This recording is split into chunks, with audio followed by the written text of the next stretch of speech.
Hello साथियों, welcome back to my channel. और आज का ये वीडियो काफ़ी महत्वपूर्ण होने वाली है, क्योंकि आज के इस वीडियो में हम बात करने वाले हैं आरआरबी एग्ज़ाम में पूछे गए साइंस के 25 ऐसे जीके जो कि पेपर में आ चुके हैं और चांस है कि ये रिपीट भी हो सकते हैं, क्योंकि हाल ही में आए हुए क्वेश्चंस है। यहाँ सभी क्वेश्चंस का आंसर अच्छी तरह से याद में रख लेना है, ताकि अगर ये क्वेश्चंस पेपर में दोबारा पूछे जाए तो आप इनका आंसर सही से दे सको। साथियों, शुरुआत करते हैं आज का जीके स्टडी। तो आज का पहला प्रश्न है, किस बीमारी में पैरों में अत्यधिक सूजन आ जाती है? तो फिलपॉम बीमारी में पैरों में अत्यधिक सूजन आ जाता है। ऑप्शन बी राइट आंसर होगा, फिलपॉम। अगला प्रश्न है, निम्न में से कौन सा रोग मानव शरीर में रक्त कोशिकाओं को प्रभावित करती है?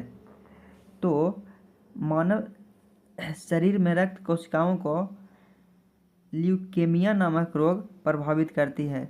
ऑप्शन डी राइट आंसर हो जाएगा, ल्यूकेमिया। अगला प्रश्न है, निम्न में से किस जीव में लिंग का निर्धारण आनुवांशिक रूप से नहीं होता है? तो घेंघा लिंग में निर्धारण आनुवांशिक रूप से नहीं होता है। ऑप्शन सी राइट आंसर होगा दोस्तों। अगला प्रश्न है, निम्नलिखित में से कौन सा यौवन विकास का हिस्सा नहीं है? तो यौवन विकास का हिस्सा मोटापा नहीं है, बाकी मुहांसे होना, मासिक धर्म, आवाज़ परिवर्तन, ये सभी जो है दोस्तों यौवन विकास का हिस्सा है, पर मोटापा जो है यौवन विकास का हिस्सा नहीं है, इसलिए ऑप्शन ए राइट आंसर होगा। अगला प्रश्न है, जनन में मूल घटक क्या है? तो जनन में मूल घटक डीएनए की प्राकृतिक है। ऑप्शन बी राइट आंसर होगा, डीएनए की प्राकृतिक।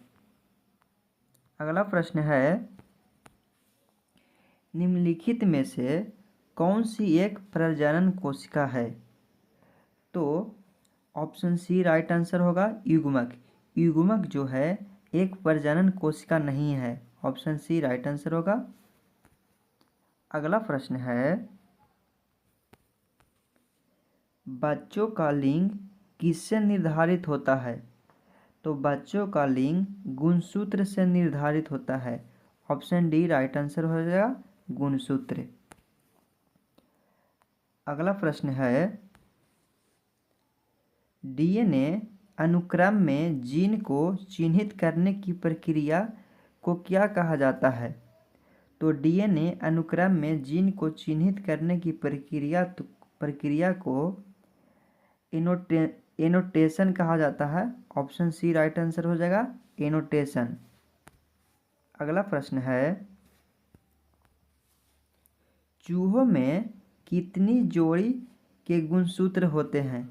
तो चूहों में 21 जोड़ी का गुणसूत्र होते हैं। ऑप्शन सी राइट आंसर हो जाएगा दोस्त साथियों।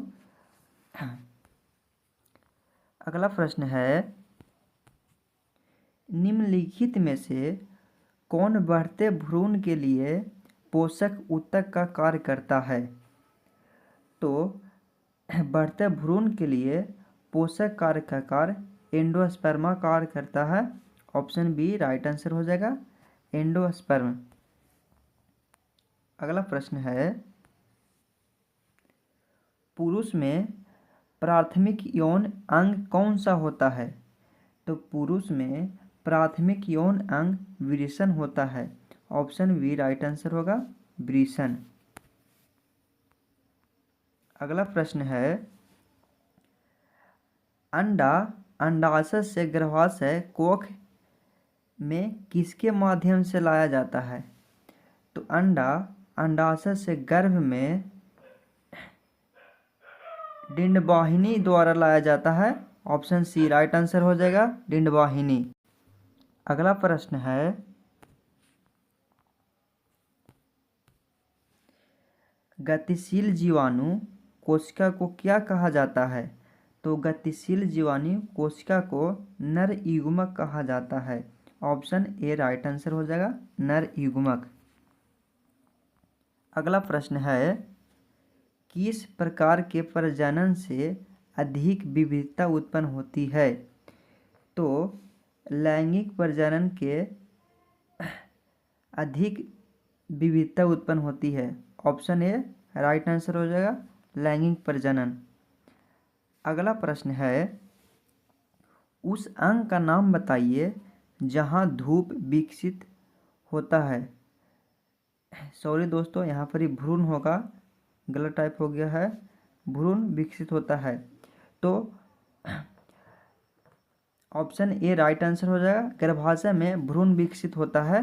ऑप्शन ए राइट आंसर हो जाएगा। अगला प्रश्न है,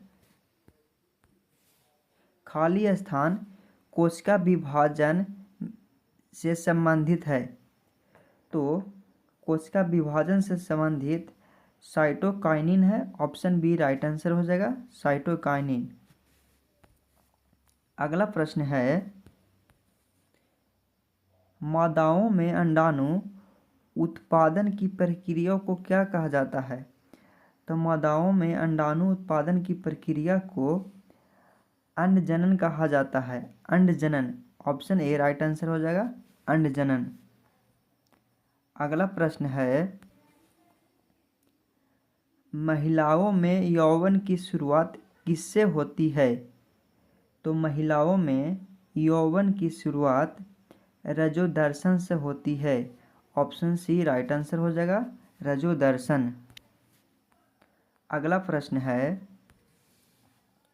निम्नलिखित में से कौन सा भाग पौधों में गैसीय विनिमय में सहायता होता है?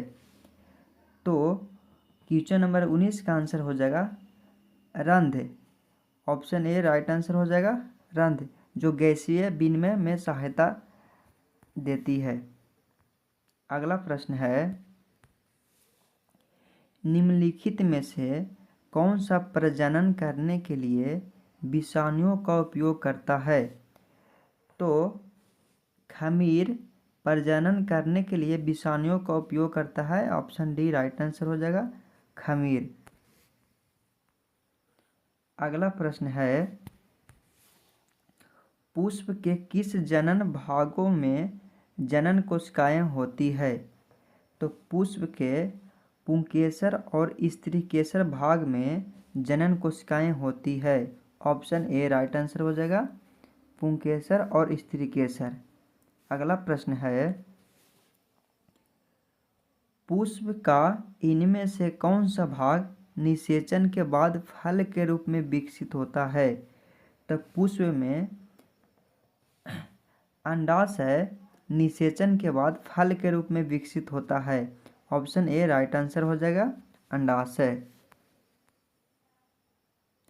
अगला प्रश्न है, मेंडल ने अपने प्रयोग में मटर के पौधों की निम्नलिखित में से किस विशेषता का उपयोग नहीं किया था? क्वेश्चन नंबर 23 का आंसर हो जाएगा ए, पत्तों की आकृति के लिए विशेषता का उपयोग नहीं किया था। ऑप्शन ए राइट आंसर हो जाएगा।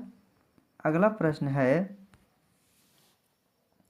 निम्नलिखित में से कौन से पौधे एक लिंगी पुष्प उत्पादन करते हैं? तो इनमें से तरबूजा और पपीता एक लिंगी पुष्प उत्पादन करते हैं। ऑप्शन बी राइट आंसर होगा। अगला प्रश्न है, पादपों में निषेचन के बाद बीजांड खाली स्थान में परिवर्तन हो जाता है। तो पादपों में निषेचन के बाद बीजांड जो है बीज में परिवर्तित हो जाता है। ऑप्शन बी राइट आंसर हो जाएगा, बीजांड। तो दोस्तों ये रहा 25 VVI साइंस ऑब्जेक्टिव क्वेश्चन जो हो गया पूरा। दोस्तों अगर इसी तरह के वीडियो देखना चाहते हैं तो मेरे चैनल अनुज एग्ज़ाम स्टडी को सब्सक्राइब कर ले ताकि वीडियो का नोटिफिकेशन आप तक सबसे पहले पहुंचे। तो वीडियो देखने के लिए धन्यवाद दोस्तों, आपका दिन शुभ हो। फिर मिलते हैं अगला वीडियो में। जय हिंद, जय भारत।